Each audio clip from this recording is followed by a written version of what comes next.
नमस्कार दोस्तों। Study point के ऑनलाइन प्लेटफॉर्म पे आप सभी का बहुत बहुत स्वागत है। हम लोगों ने जो प्राचीन भारत की श्रृंखला स्टार्ट करी थी, तो पिछले वीडियो तक हमने गुप्त काल को स्टार्ट कर दिया था। पिछले वीडियो में हमने जो गुप्त काल के इतिहास को जानने के प्रमुख स्रोत थे, यानी जो तीनों स्रोत थे, इनको डिटेल में समझा था और उन बिंदुओं पर फोकस किया था जो एग्जाम के लिए आवश्यक थे। साथ ही साथ हमने इनके प्रमुख जो प्रशासक थे उनके बारे में समझा, उनकी उपलब्धियां जानी तथा उनकी प्रमुख विशेषताओं के बारे में जाना जो कि आवश्यक था। अब इस वीडियो में हम गुप्तकालीन प्रशासन, साथ ही साथ गुप्त काल का समाज देखेंगे। तो गुप्त काल का जब हम प्रशासन स्टार्ट करते हैं, तो इससे पहले जब हम देखते हैं कि जो मौर्य काल थी, तो वहाँ जो प्रशासनिक व्यवस्था थी तो बहुत ज़्यादा केंद्रीकृत थी। मतलब केंद्र का आधिपत्य जो था बहुत ज़्यादा था, प्रांतों को इतनी स्वायत्तताएं नहीं दी गई थी।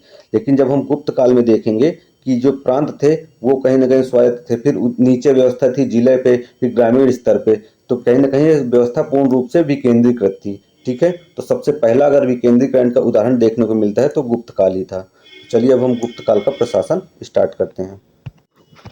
तो गुप्त काल जो कि 320 ईस्वी से 550 ईस्वी तक शासन रहता है, भारतीय इतिहास का स्वर्ण युग माना जाता है। इस काल में प्रशासन सुव्यवस्थित था, विकेंद्रीकृत था, जो कि हमने अभी जाना कि ये अलग अलग प्रांतों में, फिर जिलों में और फिर ग्राम स्तर पर बटा हुआ था, तो ये विकेंद्रीकृत भी था। साथ ही धर्म और न्याय पर आधारित शासन था। ठीक है, जब हम इसका केंद्रीय प्रशासन देखते हैं, जो इसका प्रमुख होता है सम्राट, यानी राजा जो था, तो इसका प्रमुख होता है। केंद्रीय व्यवस्था में जो प्रमुख है वो राजा है, कि राजा सर्वोच्च अधिकारी होता था। राजा को परमेश्वर, महाराजाधिराज, परम भट्टारक जैसी उपाधियां प्राप्त थी। अब अगर प्रमुख इसके शासक देखें, जो कि हम पिछले वीडियो में डिटेल में देख चुके हैं, चंद्रगुप्त प्रथम था, जो कि गुप्त साम्राज्य का संस्थापक कहलाता है। वास्तविक संस्थापक यही कहलाता है, जब अगर संस्थापक पूछता है तो श्रीगुप्त थे, लेकिन वास्तविक संस्थापक चंद्रगुप्त प्रथम ही था। समुद्रगुप्त जो कि महान विजेता और भारत का नेपोलियन कहलाता है। नेपोलियन कहा जाता था क्योंकि इसने नेपोलियन की तरह कोई भी युद्ध नहीं हारे थे, तो विंसेंट स्मिथ ने इसको नेपोलियन कहा था। विंसेंट स्मिथ ने इसे भारत का नेपोलियन कहा था। ठीक है, तीसरे चंद्रगुप्त द्वितीय, जिसका काल क्या कहलाता है, संस्कृति उत्कर्ष का काल कहलाता है। ये विक्रमादित्य की उपाधि भी धारण करते हैं। इस प्रकार जो केंद्रीकृत प्रशासन का प्रमुख था वो सम्राट था। अब केंद्रीय व्यवस्था में ही जो दूसरी व्यवस्था थी मंत्रिपरिषद, ये राजा को सहयोग के लिए बनाई जाती थी। ठीक है, तो राजा की सहायता के लिए मंत्रिपरिषद होती थी। जो प्रमुख थे तो महासेनापति थे, जो कि सेना प्रमुख थे। महादंडनायक थे, जो न्याय एवं दंड पदाधिकारी थे। महामात्र थे, जो उच्च प्रशासनिक अधिकारी थे। ये प्राचीन में जो प्रधानमंत्री होते हैं, प्रधानमंत्री, ये इसी प्रकार के मंत्री थे जिनको महामात्र कहा जाता था। चौथे थे संधि विग्रहिक, जो कि विदेश नीति और कूटनीति देखते थे, यानी कोई भी संधि करना है और भी कहाँ युद्ध करना है, ये सारी नीति संधि विग्रहिक के पास रहती थी। अभी जितने प्रमुख शब्दावलियां, यानी जितने भी प्रमुख ये पद आते हैं और जो भी शब्दावलियां आती हैं, तो जब हम गुप्त काल क्लोज करेंगे तो उसके लास्ट में हम एक डिटेल में इनकी शब्दावलियों का अध्ययन करेंगे, जैसे हम सभी वीडियो में करते हैं, जो कि एग्जाम के लिए बहुत आवश्यक होता है। इस प्रकार हमने इनका केंद्रीय प्रशासन देखा। अब हम प्रांतीय प्रशासन देखते हैं। तो गुप्त काल की प्रशासनिक सुविधा के लिए कई स्तरों में बांटा गया था प्रांतों को, जो कि भुक्ति था, जिसको प्रांत कहा जाता था। इसका प्रमुख कौन कहलाता था, उपरी। ये याद रखिएगा, ये सब इंपॉर्टेंट है कि उपरी कौन था, तो प्रांत का प्रमुख था, जो कि भुक्ति कहलाता था, भुक्ति था प्रांत। दूसरा था विषय, जिसके अधिकारी को विषयपति कहते थे। वीथी थी, जो जनपद के जैसी थी, उपजिला भी कहलाती थी, इसको जनपद भी कहते थे, जनपद वीथी थी। जो चौथी इकाई थी ग्राम, जो सबसे छोटी इकाई थी। तो अगर हम इसका क्रम देखते हैं कि सबसे ऊपर कौन था, सम्राट, कि एग्जाम में कई बार क्रम पूछा है। उसके बाद क्या आता है, भुक्ति, जिसका प्रमुख कौन था, उपरिक। फिर तीसरा आता है विषय, जिसका प्रमुख विषयपति था, यानी ये जिला था। फिर आता है वीथी, वीथी जो कि जनपद था। और लास्ट में आता है ग्राम, यानी सबसे छोटी इकाई जो थी ग्राम, सबसे बड़ी इकाई थी सम्राट, बीच में प्रांत को भुक्ति कहते थे, विषय थे जिला, वीथी थी जनपद।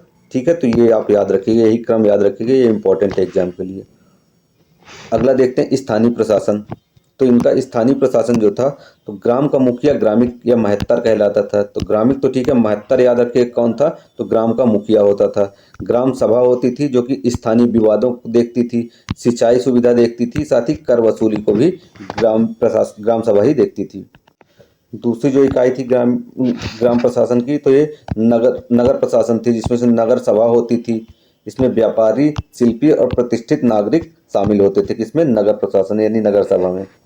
तो इस प्रकार से हमें देखने को मिलता है कि ये पूर्ण रूप से विकेंद्रीकृत थी, जहाँ केंद्र था, केंद्र के बाद प्रांत थे, प्रांत के बाद जिला थे, जिला के बाद जनपद, और जनपद के बाद स्थानीय स्तर पर ग्राम और नगर प्रशासन भी था। ठीक है, तो ये याद रखिएगा। इनके प्रशासन में ही अगली व्यवस्था थी न्याय व्यवस्था। तो राजा जो था सर्वोच्च न्यायाधीश कहलाता था। दंड व्यवस्था यहाँ पे जो थी नरम थी और मानवीय थी, यानी मानवीय दंड दिए जाते थे। मनुस्मृति और धर्मशास्त्रों का प्रभाव था। जो प्रमुख इनका शासन नहीं था, तो मनुस्मृति और जो प्रमुख धर्मशास्त्र थे इनके हिसाब से चलता था। ब्राह्मणों को कई मामलों में दंड से छूट मिलती थी, और कई बार इनको जो भूमि मिलती थी वो भी करमुक्त होती थी। अगला पॉइंट है सामंत व्यवस्था। तो गुप्त काल में क्या है, सामंत व्यवस्था जो मौर्योत्तर काल में धीरे धीरे स्टार्ट हुई थी, तो गुप्त काल में और देखने को मिलती है। तो सामंत प्रथा क्या थी कि जो प्रमुख सम्राट होते थे तो प्रांतों को एक स्वायत्तता देते थे। सामंत जो होते थे उनको सौंप दिए जाते थे प्रांत, और वे वहाँ का स्वायत्तता देखते थे, बस कर राजा को पहुँचाते थे, साथ ही साथ राजा को जरूरत पड़ने पर सहायता देते थे और राजा की अधीनता स्वीकार करते थे।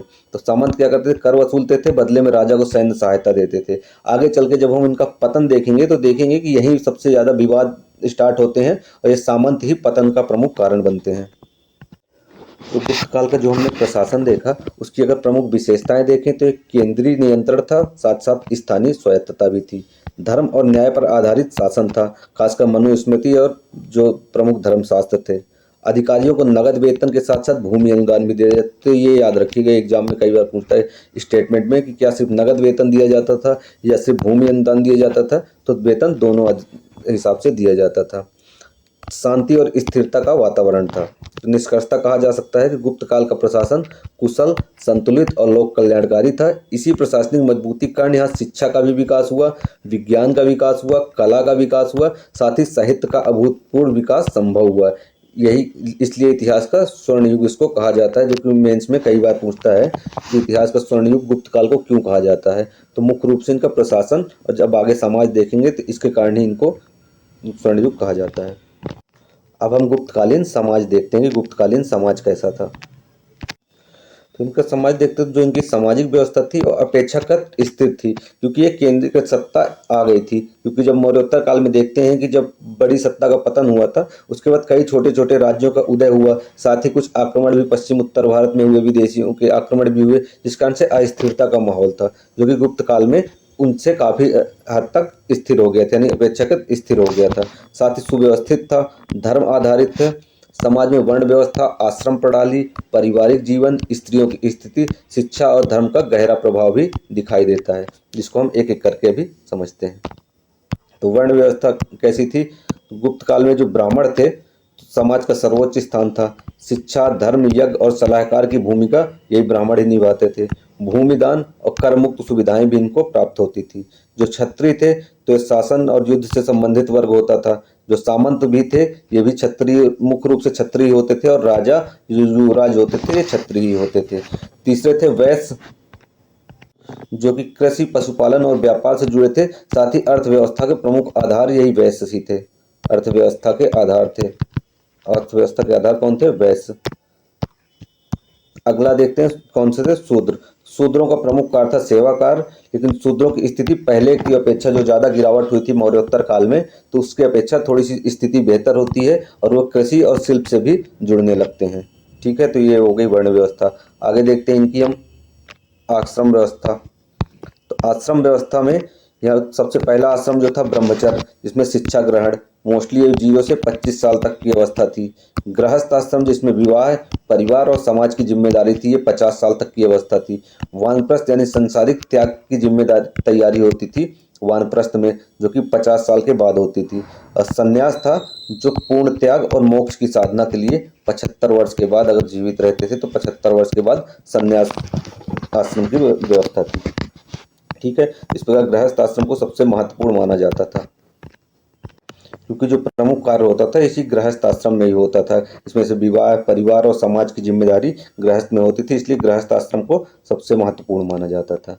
तीसरा, परिवार और विवाह व्यवस्था कैसी थी इनकी। तो परिवार इनका पितृसत्तात्मक था, संयुक्त परिवार प्रचलित थे, विवाह को धार्मिक संस्कार माना जाता था, यानी जो 16 संस्कार थे उनमें से एक संस्कार विवाह को माना जाता था।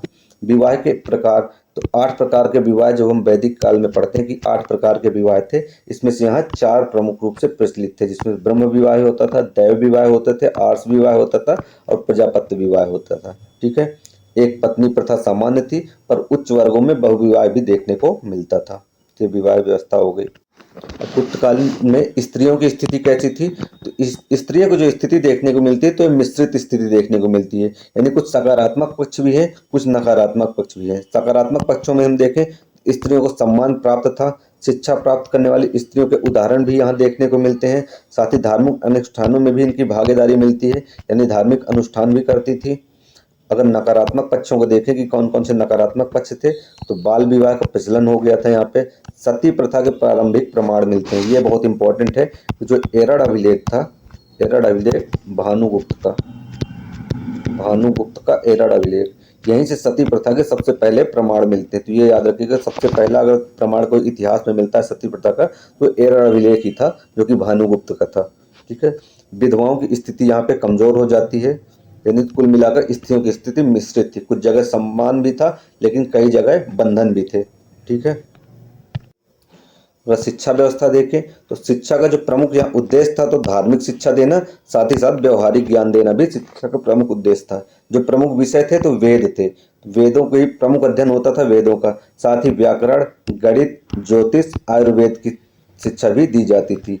जो नवरत्न थे विक्रमादित्य के समय, नवरत्न, तो ये इन्हीं अलग अलग विषयों के प्रख्याता थे। ठीक है, शिक्षा के प्रमुख केंद्र कौन कौन से, तो गुरुकुल में शिक्षा होती थी, मठों में होती थी, साथ साथ बिहारों में शिक्षा होती थी। और जो शिक्षा थी तो मुख्य रूप से मौखिक दी जाती थी। ये याद रखिएगा कि शिक्षा कैसी थी, तो मौखिक थी, और जो भाषा थी तो संस्कृत थी। ये बहुत इंपॉर्टेंट है दोनों पॉइंट की, मौखिक शिक्षा दी जाती थी और भाषा इनकी संस्कृत रहती थी। हम देखते हैं धर्म और समाज कैसा था, तो वैदिक और ब्राह्मण धर्म का पुनरुत्थान का काल था ये, क्योंकि जब मौर्योत्तर काल में, शुंग काल में मोस्टली रूप से जो वैदिक और ब्राह्मण धर्म का पुनरुत्थान स्टार्ट होता है, तो गुप्त काल में आकर के पूर्ण रूप से स्थापित होता है। यानी मुख्य रूप से जो पुनरुत्थान का समय था ये गुप्त काल ही था, जिसमें से विष्णु, शिव और देवी पूजा होती थी, और इनको अपने सिक्कों में भी अंकित किया जाता था, जो कि खासकर कुमारगुप्त के सिक्कों में देखने को मिलता था। साथ ही बौद्ध और जैन धर्म भी प्रचलित थे, यानी समाज कैसा था, सहिष्णु था। ऐसा नहीं कि सिर्फ वैदिक धर्म का प्रचलन था, समाज सहिष्णु था, क्योंकि बौद्ध और जैन धर्म भी समकालीन रूप में चलते थे। विदेशी यात्री फाहियान ने अपने यात्रा वृत्तांत में गुप्तकालीन समाज को शांतिप्रिय, नैतिक और समृद्ध बताया। ठीक है, इसकी जो प्रमुख बुक थी ये भी पूछता है, फोक्योकी। फोक्योकी इसमें कैसा बताता कि शांतिप्रिय समाज था, नैतिक था, साथ ही समृद्ध भी था। अगला देखते हैं जाति और अस्पृश्यता का क्या हिसाब किताब था। तो जाति व्यवस्था का विकास हुआ था, यहाँ पे अस्पृश्यता के संकेत भी मिलने लगे थे, पर ये अत्यधिक कठोर नहीं थी। चंडाल एक वर्ग था जो समाज से पृथक माने जाते थे। ठीक है, मतलब यहाँ जाति व्यवस्था का परिचय हो चुका था। जो कि वर्ण व्यवस्था थी पहले, तो वो आगे चल के जो विकेंद्रीकृत होती है यानी बढ़ती है मौर्योत्तर काल में, तो ये और स्पष्ट रूप से दिखाई देते हैं जाति व्यवस्था के प्रमाण यहाँ पे। ठीक है, तो इस प्रकार हमने इसमें प्रशासन देखा, केंद्रीकृत प्रशासन, प्रांतीय प्रशासन, जिला स्तर पर, ग्रामीण स्तर पर, यानी इनका विकेंद्रीकृत प्रशासन देखा। साथ ही साथ हमने इनकी समाज की स्थिति देखी, जिसमें से हमने वर्ण व्यवस्था देखा, स्त्रियों की स्थिति देखी, धार्मिक व्यवस्था देखी। तो ये हमने डिटेल से पढ़ा। अब अगले वीडियो में हम इनकी अर्थव्यवस्था देखेंगे, तथा इनके खासकर जो साहित्य और कला है, जिसके कारण इनको स्वर्णकाल कहा जाता है, उसका अध्ययन करेंगे। साथ ही आगे हम फिर पतन और जो प्रमुख शब्दावलियां हैं इससे संबंधित वो देखेंगे। ठीक है, तो इस तरह हमारे चैनल से जुड़े रहिए। धन्यवाद।